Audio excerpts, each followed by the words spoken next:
Hey, happy July 8th, everybody. And as always, it's always something happening in med history on any day of the year, and July 8th is no exception. We're going to delve deep into what's been happening these past years on this glorious date they call July 8th. And we're going to start. We're going to start. How about we start with some birthdays? You say it's your birthday? You want to have a good time? Well, these three people should celebrate their birthday. Unfortunately, a couple of them have passed away, but the first one we're going to talk about is Salty Parker. Who remembers Salty? Gotta love that nickname, Salty, don't you? Worn number 54 with the Mets, and he was a Met manager.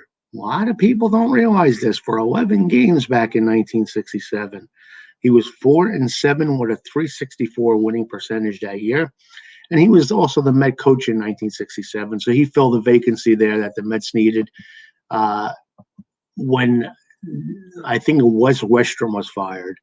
So, yes, Salty Parker, one of those Met managers that you have to scratch your head to remember. He was born on this date in 1913. Unfortunately, Salty passed away back in 1992, but he led a full life. He died at the age of 79. Happy birthday, Salty Parker. Happy birthday to Ken Sanders. Who remembers Ken Sanders? I know there's a few of you out there. There has to be. Ken wore number 33 with the Mets, and he was a relief pitcher for the Mets in 75 and 76. He actually saved 5 games in 75. He had a really good year in 75. Uh, Pitched in 29 games, 43 innings pitched, 2.30 ERA. And in 76, he pitched 31 games, 47 innings pitched. 31 games, I should say. I think that's what I said. 47 innings pitched, 2.87 ERA, one save. Ken Sanders. How'd they get Ken Sanders? Remember Ike Hampton, the catcher? They got him in exchange for Ike Hampton back in 75, but then they just sold him to Kansas City late in the 76 season. I guess Kansas City was probably looking for some pitching. You remember Kansas City had some really good teams back then, but that's what happened. Ken Sanders, happy birthday, Ken.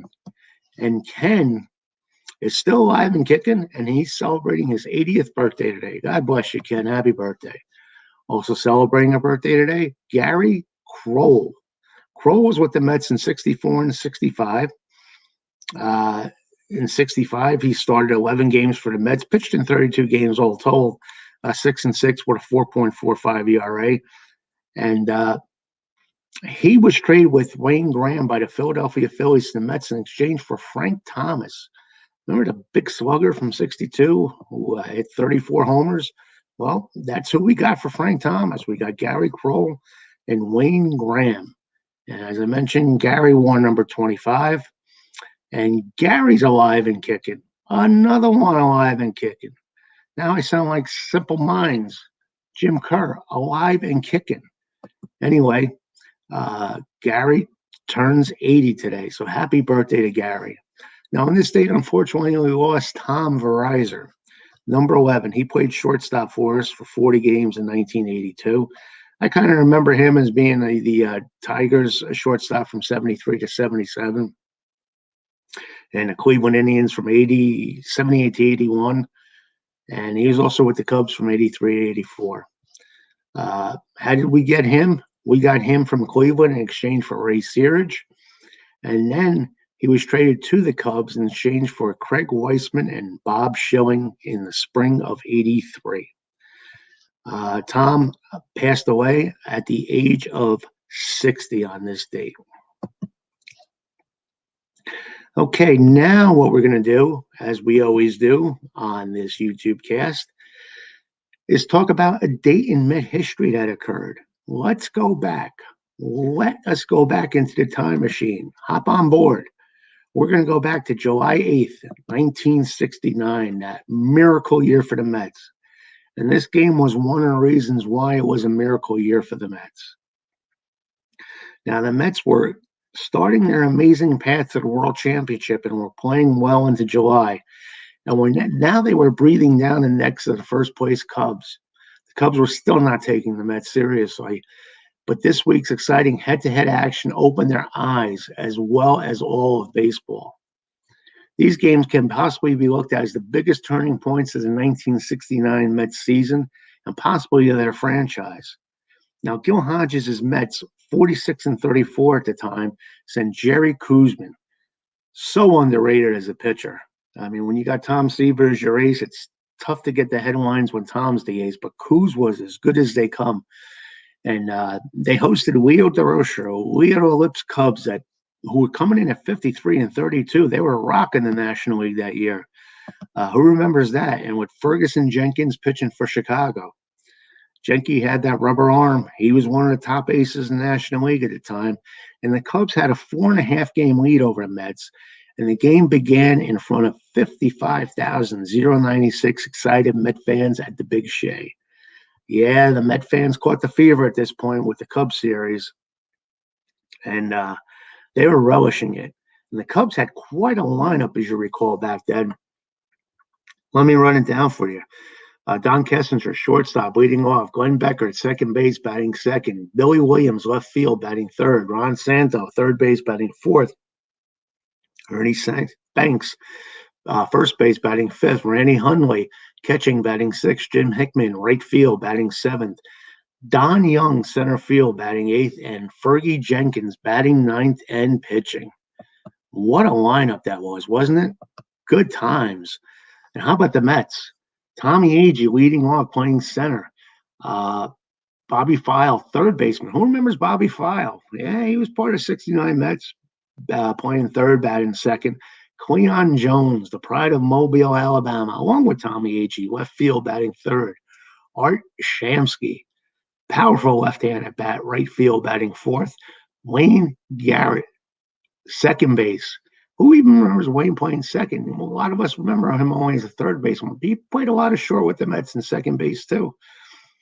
He was a very good, versatile infielder. And he was batting fifth, I should say. Eddie Kranepool, first base, batting sixth. J.C. Martin, shoe polish J.C., as I like to call him, catching, batting seventh. Al Weiss, turned slugger in the World Series, shortstop, batting eighth. And the Coos, Jerry Koosman. Can you imagine Coos this day? Coos, as he took them out. I think it would catch on. Batting ninth and pitching. Now, in the first inning, Don Kessinger. Remember Donnie? He was an all-star shortstop. He always gave Bud Harrelson a run for his money as far as who was going to get picked for the all-star team. Well, Kessinger led off with a bunt base hit, and he tried to stir things up. The Cubs would leave two men on as Koosman struck out Ernie Banks to end the inning. In the second, the Cubs got a pair of singles and another Koosman walk to load the bases. But Coos settled in, and he struck out two guys that were tough to strike out back then, Don Kessinger and, Don Kessinger struck out. It was a very tough out, and Glenn Becker to fly out, and that ended the threat. Now, both pitchers, they were going at it. They held each team scoreless till the bottom of the fifth inning when Eddie Kranepool, the pride of the Bronx, New York, hit a solo homer, his 8th home run of the season. The Cubs answered in the 6th as future Hall of Famer Ernie Banks tied the game with a solo homer of his own. Yeah, Mr. Cub, let's play two. Now, both pitchers held each team scoreless until the bottom of the 5th inning, which I just said. And in the 7th inning, Jenkins led off with a walk, and he was sacrificed over and was brought home by a Glenn Becker single, making it 2-1 Cubs. Glenn Becker was your prototypical number 2 hitter back then. And former Met Jim Hickman, he led some power to that Cub team. He had a solo homer in the 8th inning, put the Cubs up 3-1. Now, the crowd of 55,000 plus at Shea might have seemed a little forlorn at this point. You can understand with Fergie Jenkins on the mound, because Jenkins then shut down the Mets 1-2-3 in the 7th and 8th inning. And he was working on a one-hitter at that point. The only hit being Ed Kranepool's home run. Now, he took the mound on the bottom of the 9th inning with a 3-1 lead. Now, if you're a betting man, you don't like the Mets' chances here, but that's why you shouldn't bet on baseball, because anything can happen. And I'll tell you what happened. The Mets' Ken Boswell led off and roped a shot to center field. Now, Cubs outfielder Don Young broke back on the ball and then rushed in after misjudging it, but it was too late. It dropped as Boswell scampered into second base with a double. Now, after Tommy Agee flew out, Don Clendenin pitched in for Bobby File. The big man hit a shot to left center field that once again outfielder Don Young could not get. The ball popped out of his glove as he slammed into the Shea Stadium wall. Now, Clendenin was credited with a double, but Boswell had to hold up at third. Now, Cleon Jones, who was smoking the ball all season at this point, and he was one of the top hitters in the league at batting at 352, then doubled down the left field line, scoring both runners, tying the game. And Shea Stadium crowd went bonkers. Now, Jenkins remained in the game. Yeah, they didn't always pull me out. They let the starter go, baby. That was the era of the complete game. And Art Shamsky was intentionally walked. Then Wayne Garrett grounded out to second, advancing runners with 2 outs. So guess who steps up to the plate? Eddie Kranepool. And he delivered a single to shallow left center field. Cleon Jones raced home with the game-winning walk-off run. The Mets had a thrilling 4-3 win. The crowd at Shea was so happy and ecstatic, and they were going nuts. And trust me, I remember those Shea crowds. They were going nuts back then. As a little kid, I was caught up in the euphoria. And the Mets were now just 4.5 games behind the Cubs. Lindsey Nelson left a typical quote and said, "It was absolute bedlam here at Shea Stadium." Now, after the game, Ron Santo lectured his teammate Don Young about his 2 outfield plays that were miscued, although no errors were charged to him. Santo then criticized the rookie Young to the press. He was thinking about himself, Santo said. He had a bad day at the plate, so he got his head down. He was worrying about his batting average, not the team. The next day, Santo, who was totally out of line, apologized. And you hate to see when something like that happens, but Randy Hunlin came on a quote to back up Don Young, when he said, "Anyone who's ever played center field at Shea Stadium in a day game knows the sun is very difficult." Well, whether the sun had anything to do with it or not, the Mets won a big one. And again, another great tale and another great year. That is for sure. Now, what else has happened on this date in Met history? I'm glad you asked. Stan the Man Musial. What a day he had in the Polo Grounds in 1962. He hit home runs in his first 3 at-bats. He became the oldest player with the 3 home runs in the first at-bats. He became the oldest player to hit 3 in a game, but also tied the Major League record of 4 straight home runs as the Cubs, well, let's just say the Cardinals, not the Cubs. I got the Cubs still on my mind. I'm thinking 69. Got to go back to 62, Uncle Stan. Get your act together. Anyway, in 62, it was the Cards whipping the Mets 15-1 on this day. And his home run, the second game the day before, won the game 3-2. So Stan was the man at the Polo Grounds on this day. What a hitter he was.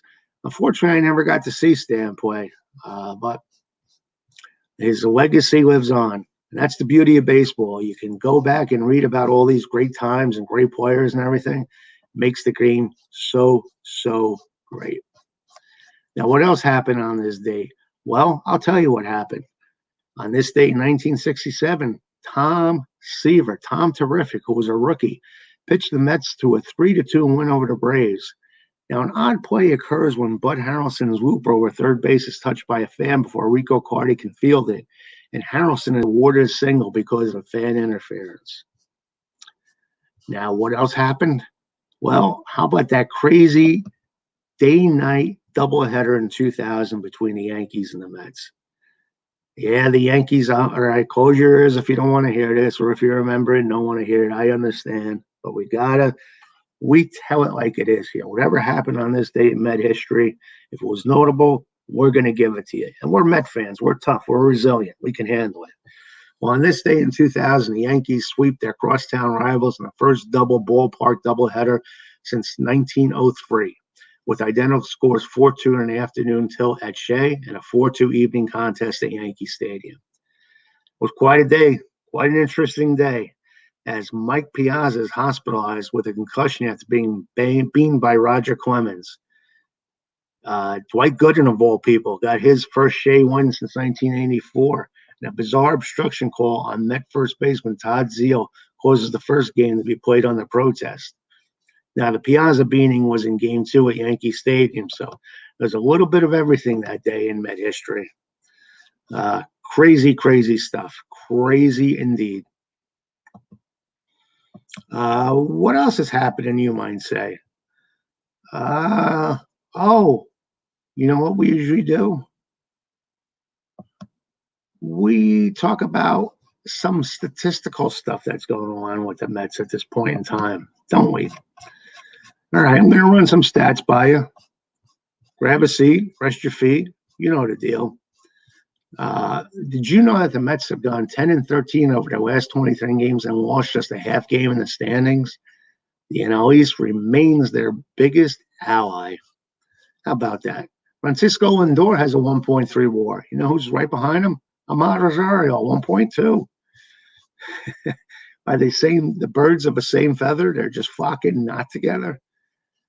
But let's go back to some transactions that happened in this date. The Mets traded Frank Larry to the Chicago White Sox for Jimmy Seaver. That was in 1965. The Mets released John Cangelozzi on this date in 1994. And the Los Angeles Angels claimed Jacob Ram from the Mets on this date in 2020. So that's about it that's happened on this date in Met history. Like I said, we'll always talk about Met history on this date. On this particular YouTube cast, I do 2 a day regarding the Mets on this Met channel. One is what's happening currently on this date in Met history, where we capture everything as good as we can. And then I always do this little side thing here where we talk about everything that's happened on this date in Met history. So I hope you're enjoying it. If you do, please subscribe to the YouTube cast. It'd be great. You'll be alerted every time one is up. And you can always feel free to leave a comment. And if you want to shoot me an email, philstan41@gmail.com, or just leave a comment down here on the video, and I'll read it. If you want me to respond, I'll respond.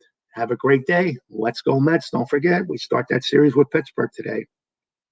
I haven't heard anything yet, but hopefully Taijuan Walker is going to replace Jacob deGrom in the All-Star game. I would think we'd have to have a Met representative there, unless we're just not representing him. deGrom was the only pick. But anyway, Taijuan goes tonight. Hopefully we can win 3 out of 4. Going to the All-Star break, rocking and rolling. And we'll be back to talk about it tomorrow on one of the casts. And again, we always do this cast where we just talk about this day in Met history. So enjoy the game tonight. Let's beat those Buccos.